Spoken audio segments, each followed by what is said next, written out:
Memory level था, फिर इसके बाद अंडरस्टैंडिंग लेवल है,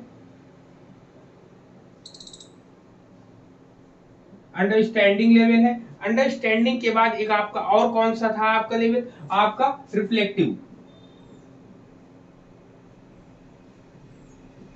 रिफ्लेक्टिव है। ये तीन आपके लेवल्स हैं टीचिंग मॉडल, टीचिंग के ऑर्गेनाइजिंग टीचिंग के तीन आपको तीन आपके लेवल हैं। इन लेवल में आज हम लोग क्या करेंगे, आज हम लोग कॉम्पिटिटिव वे में इसको पढ़ने का प्रयास करेंगे। जिन लोगों ने क्लास इससे पहले नहीं करी होगी उन लोगों को यह वीडियो बहुत ही हेल्प करेगा। लेकिन पिछले जो वीडियो है वो इसलिए महत्वपूर्ण हो जाते हैं क्योंकि उसमें जो है हमने बहुत डीप से, बहुत ही डीपली हम लोगों ने बात करी है। यहाँ पर हम लोग एक सरफेस नॉलेज लेंगे, इसका सरफेस चीजों को जानने का प्रयास करेंगे। सबसे पहले हम लोग बात करेंगे मेमोरी लेवल की। तो मेमोरी लेवल की बात जब कभी भी आती है, इसको हिंदी में बोलते हैं हम लोग स्मृति स्तर, जिसको हर्बर्ट ने दिया है, ठीक ना, हर्बर्ट ने दिया, इसीलिए इसको हर्बेटियन मॉडल भी कहते हैं। क्या कहते हैं, हर्बेटियन मॉडल भी कहते हैं, ठीक, हर्बेटियन मॉडल भी कहते हैं, हर्बेटियन मॉडल कहते हैं, ठीक है, ये हर्बेटियन मॉडल कहते हैं। फिर दूसरा आपका आता है अंडरस्टैंडिंग। अंडरस्टैंडिंग को हम लोग बोलते हैं बोध, अवबोध या समझ स्तर पर बोलते हैं हम लोग। इसको किसने दिया, इसको मॉरिसन ने दिया आपका, किसने दिया, मॉरिसन ने दिया है आपका। मॉरिसन टीचिंग मॉडल इसको नाम से जानते हैं हम लोग, ठीक है। और जो रिफ्लेक्टिव है, रिफ्लेक्टिव को बिगे एंड हंट ने दिया है आपका, ठीक है, रिफ्लेक्टिव को बिगे एंड हंट ने दिया है आपका, बिगे एंड हंट, बिगे एंड हंट ने, इन लोगों ने मिलकर दिया। अब यहाँ पर तीनों के फाउंडर्स के नाम याद हो गए। अब आपको रिफ्लेक्टिव को हम लोग चिंतनशील बोलते हैं, विमर्शी बोलते हैं, सृजनशील बोलते हैं, तमाम तरीके की जो चीजें होती हैं वो सब बोलते हैं। अब एग्जाम में जो क्वेश्चन आता है आपका, ये पूछा जाता है कि इसके नाम पूछ लिए जाते हैं, ये मैचिंग करने को आपको दिया जाएगा कि कौन सा किसने दिया है आपका, ठीक। तो एक क्वेश्चन आपका यहाँ से कंप्लीट होता है, 1 2 3 क्वेश्चन आपके यहाँ से बनते हैं। आप लोग अपनी कॉपियों में जब कभी पढ़ा करें तो ऐसे वन लाइनर क्वेश्चन जरूर बना के रखा करें, जो कि आपके एग्जाम में जब आप एग्जाम देने जाओगे उससे जो 1 हफ्ते या 15 दिन पहले जो आप रिवीजन करते हो उसमें ये आपको बहुत ही ज्यादा हेल्प करेगा। अब हम लोग बात करते हैं कि मेमोरी लेवल में अभी तक हम लोगों ने क्या देखा था। तो सबसे पहले मेमोरी लेवल क्या होता है, इसमें छोटे क्लास के लिए यूज किया था। इन द सेंस सबसे पहले हम लोग देखेंगे ये किस पर सेंटर्ड होता है, ये टीचर सेंटर्ड होता है, लिखिएगा टीचर सेंटर्ड होता है, ठीक, टीचर सेंटर्ड होता है। यहाँ पर क्या होता है, अंडरस्टैंडिंग लेवल पे, अंडरस्टैंडिंग लेवल पे स्टूडेंट सेंटर्ड है आपका, स्टूडेंट सेंटर्ड है आपका। रिफ्लेक्टिव लेवल पे क्या होता है, रिफ्लेक्टिव लेवल में भी यहाँ पर क्या होता है, स्टूडेंट सेंटर्ड होता है, ठीक, स्टूडेंट सेंटर्ड होता है। लेकिन हम लोगों ने डिस्कस अभी हम कर रहे हैं, अभी हम लोगों ने, लेकिन इससे पहले जो बताया था कि यहाँ पर केवल टीचर कैसे होगा, सब हम बताते हैं कि टीचर कैसे होगा। यहाँ पर मेमोरी लेवल में क्या होता है, जो भी पढ़ाना होता है, जो भी चीज समझाना होता है, वो टीचर को ही केवल अकेले ध्यान देना होता है कि बच्चे कैसा बिहेव करेंगे, किस तरीके से बिहेव करेंगे, उन सब पॉइंट्स को यहाँ पर टीचर नोटिफाई करता है। लेकिन अंडरस्टैंडिंग लेवल पे क्या होता है कि स्टूडेंट ओरिएंटेड होता है। यहाँ पर क्या होता है, यहाँ पर बच्चा सबसे ज्यादा ध्यान दिया जाता है बच्चे के ऊपर, लेकिन यहाँ पर जो है कोलैबोरेटिव पोजीशन में होती है, सहयोगात्मक प्रक्रियाएं होती हैं, ठीक है। यहाँ पर क्या होता है कि टीचर जब कोई काम करने आता है या कोई प्रोजेक्ट बनाने आता है या कोई लेसन प्लान बनाने आता है तो वहां पर स्टूडेंट की हेल्प लेता है, मतलब यहाँ पर दोनों लोग मिलकर काम करते हैं, ये पॉइंट नोट करना। लेकिन यहाँ पर जब स्टूडेंट काम करता है तो स्टूडेंट यहाँ पर अकेला काम करता है, यहाँ टीचर इनके साथ काम करते हैं अंडरस्टैंडिंग लेवल पे, जबकि रिफ्लेक्टिव लेवल में टीचर केवल गाइड का काम करते हैं, पथ प्रदर्शक का काम करते हैं, उनके साथ खड़े होकर काम नहीं कराते। लेकिन यहीं पर कुछ पॉइंट हमने बताया था कि प्राइमरी स्तर पर या फर्स्ट फर्स्ट प्लेस पर, कहते हैं ना प्रथम स्तर पर या फर्स्ट प्लेस पर कौन आता है, तो फर्स्ट प्लेस पर यहाँ पर कौन आएगा, सेकंड प्लेस पर यहाँ पर कौन आएगा, फिर यहाँ पर फर्स्ट प्लेस पर कौन आएगा, सेकंड प्लेस पर कौन आएगा। ये पॉइंट नोट डाउन करिएगा, या आपने नोट डाउन किया तो आप इसको ध्यान दीजिएगा कि सही है कि नहीं है। यहाँ पर सबसे पहले क्या होगा, आप यहाँ पर सबसे पहले होगा आपका टीचर होगा, ठीक, सेकंड पे स्टूडेंट होगा, लेकिन यहीं पर जस्ट इसका अपोजिट क्या होगा, रिफ्लेक्टिव वाले में स्टूडेंट पहले होगा और टीचर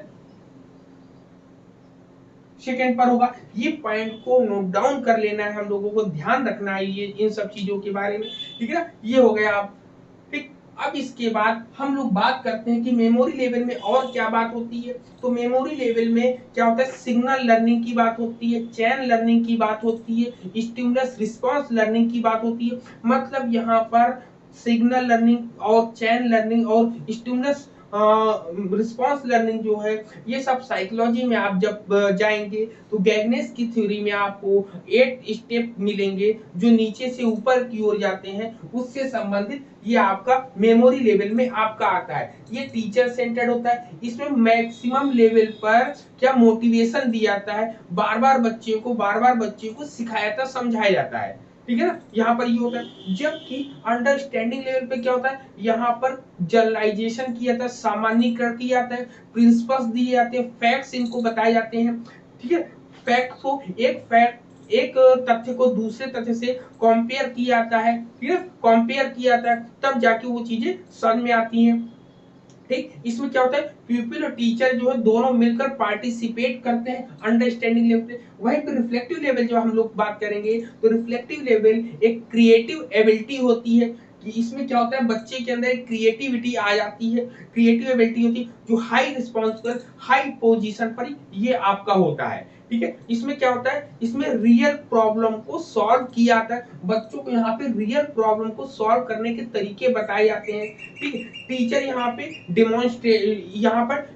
डिमॉन्स्ट्रेटिव रूप में रहता है, टीचर एक पीछे से काम करने वाला होता है, जो केवल आपको कहीं पर अगर आप रुकते हो तो आपको पुशअप कर देता है। इसका एग्जांपल मैंने बताया था कि जो रिसर्च स्कॉलर होते हैं, रिसर्च स्कॉलर में जो रिसर्च बच्चे करते हैं, उसमें गाइड क्या होता है, गाइड आपको केवल पुशअप करता है, थोड़ा सा बताता है, पूरा का पूरा काम आपको स्वयं अकेले करना पड़ता है, ठीक। तो अब ये इतनी बातें हो गई। इसके बाद हम लोगों ने डिस्कस किया था कि इसमें 4 स्टेप्स के बारे में बात करा गया था। पहला फोकस, दूसरा सिंटेक्स जिसको स्ट्रक्चर के रूप में फॉर्म में देखते हैं, तीसरा आपका सोशल सिस्टम था, चौथा आपका सपोर्ट सिस्टम, ठीक। इन चारों में इंपॉर्टेंट है, लेकिन इसमें सबसे ज्यादा इंपॉर्टेंट क्या है, सिंटेक्स। सिंटेक्स में हम लोगों ने इसमें क्या पढ़ा था, पीएसपी, क्या पढ़ा था, पीएसपी और एजीए पढ़ा था। पीएसपी का मतलब क्या होता है, प्रेजेंटेशन, स्ट्रक्चर, ये प्रेजेंटेशन, स्टेटमेंट ऑफ एम। फिर आपका क्या था, आपका गलत हो रहा है ना, गलत हो रहा है तो याद रखिएगा, ऐसी कंडीशन में जब आपको याद हो, जब आपको लगे कि आप भूल रहे हो, आपको गलत हो, तो सबसे पहले आप प्रेजेंट करेंगे कि प्रिपरेशन करेंगे आप, ठीक। तो याद रखना है, सबसे पहले हम लोग को प्रिपरेशन करेंगे, उसके बाद प्रेजेंट करेंगे। तो माइंड में याद रखना कि पहले प्रेजेंटेशन होगी, पहले प्रिपरेशन होगा। तो याद रखिए, पहले नंबर पे प्रिपरेशन होगा, तैयारी होगी, दूसरे नंबर पे तीसरे नंबर पे आपका प्रेजेंटेशन होगा, लेकिन उसके बीच में जो है स्टेटमेंट ऑफ एम्स की बात आएगी, ठीक है। माइंड में कंसेप्ट ये क्लियर करना है कि पहले आपका प्रेजेंटेशन आएगा कि पहले प्रिपरेशन आएगा, पहले हम तैयारी करेंगे कि पहले प्रस्तुत करेंगे। तो सबसे पहले हम तैयारी करेंगे, प्रिपरेशन आएगा, फिर आपका स्टेटमेंट ऑफ एम आएगा, फिर उद्देश्य आएंगे, फिर आपका प्रेजेंटेशन आएगा। प्रेजेंटेशन के बाद आपका ए का मतलब होता है एसोसिएशन, मतलब संगठित करेंगे, संगठित करने के बाद उसका जनरलाइजेशन करेंगे, ठीक है, सामान्यीकरण करेंगे। फिर आप लास्ट में लास्ट ए में क्या होता है, आपका एप्लीकेशन होता है, ठीक है, एप्लीकेशन होता है। इसकी बात हमने करी थी। वहीं पर हम अंडरस्टैंडिंग लेवल पर देखेंगे, जिसमें सिंटेक्स को स्ट्रक्चर बोलते, उसके अंतर्गत इसमें हम लोगों ने बात करी थी ई पी, ठीक है, E P A O R, ठीक है, EPAOR की बात करी थी। इसमें ई का मतलब क्या होता है, एक्सप्लोरेशन बताया था मैंने, ठीक है। एक्सप्लोरेशन बताया था जिसको अन्वेषण कहते हैं, एक्सप्लोरेशन बताया था। पी का मतलब क्या होता है, प्रेजेंटेशन होता है आपका। ए का मतलब असिमुलेशन होता है। जीन पियाजे की संबंधित हम लोगों ने बात करी थी। जब कभी असिमुलेशन की बात आएगी तो आप जीन पियाजे की बात करेंगे, जिसमें आत्मसातीकरण की बात होती है। जीन पियाजे ने स्कीमा की बात करी है, अकोमोडेशन की बात करी है, 3 स्टेज इंफॉर्मेशन प्रोसेसिंग मॉडल दिया है उन्होंने, ठीक है। तो और उन्होंने 4 स्टेजेस बताए हैं। तो ये सब आपको याद रखना, असिमुलेशन से अकॉर्डिंग है आपका, ठीक है। फिर इसके बाद क्या आता है आपका ओ। ओ का मतलब होता है ऑर्गेनाइजेशन, ऑर्गेनाइजेशन का मतलब होता है आयोजन करना आपका। और रिटेंशन होता है, रेसिटेशन होता है, रेसिटेशन आपका आ जाता है यहाँ पर। तो ये आपको याद रखना है। फिर इसके बाद जब हम रिफ्लेक्टिव लेवल पर जाते हैं, तो रिफ्लेक्टिव लेवल में आपको क्या मिलता है, रिफ्लेक्टिव लेवल में इसके टोटल कितने स्टेप मिलते हैं, 4 मिलते हैं या 5 मिलते हैं। तो याद रखना है हम लोग को 4 स्टेप मिलते हैं। इसमें कौन कौन सा होता है, नंबर एक पे हमने कल बताया था प्रॉब्लम सॉल्विंग या प्रॉब्लमेटिक सिचुएशन जो आती है, प्रॉब्लमेटिक सिचुएशन आती है। फिर इसके बाद दूसरे पॉइंट पे हमने क्या बताया था, फॉर्मुलेट हाइपोथेसिस। दूसरे नंबर पर हाइपोथेसिस हम बनाते हैं। तीसरे नंबर पर हम क्या करते हैं, डाटा को कलेक्ट करते हैं, मतलब कलेक्ट डाटा, डाटा को कलेक्ट करेंगे। डाटा को जब कलेक्ट करेंगे, कलेक्ट करने पर चौथे नंबर पर आपका रिजल्ट आ जाता है, ठीक है। 1 2 3 ये 4 होता है, ठीक है। ये होता है। अब यहाँ पर ये बाकी इतनी चीजें आपको समझ में आ गई। फिर इसके बाद ये जो है इसमें क्या होता है, क्रिएटिव एबिलिटी की बात करती।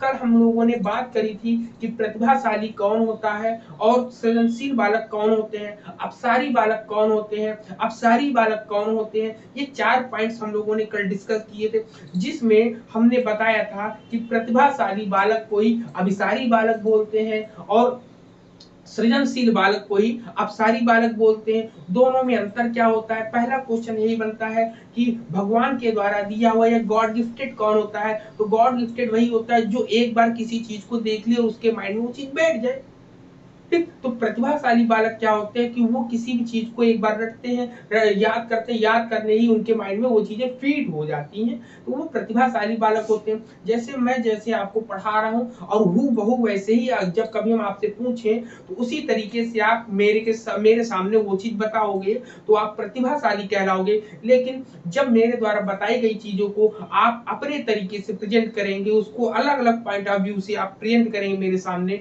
तो वो आपका क्रिएटिविटी कहलाता है आपका, ठीक है। तो यहाँ पर ये हुआ। अब दोनों को मैंने बता दिया कि यहाँ के प्रतिभाशाली बालक को अभिसारी बालक बोलते हैं और सृजनशील बालक को अपसारी बालक बोलते हैं। अपसारी बालक क्या होता है, एक ही पॉइंट को, एक ही समस्या को कई तरीके से हल करना जानता है, जबकि प्रतिभाशाली बालक एक ही समस्या को जिस तरीके से उसको सिखाया गया है वह उसी तरीके से करना सीखा रहता है, ठीक है ना। ये हो गया आपका। तो ये हम लोगों ने कॉम्परेटिव वे में तीनों को डिस्कस कर लिया है।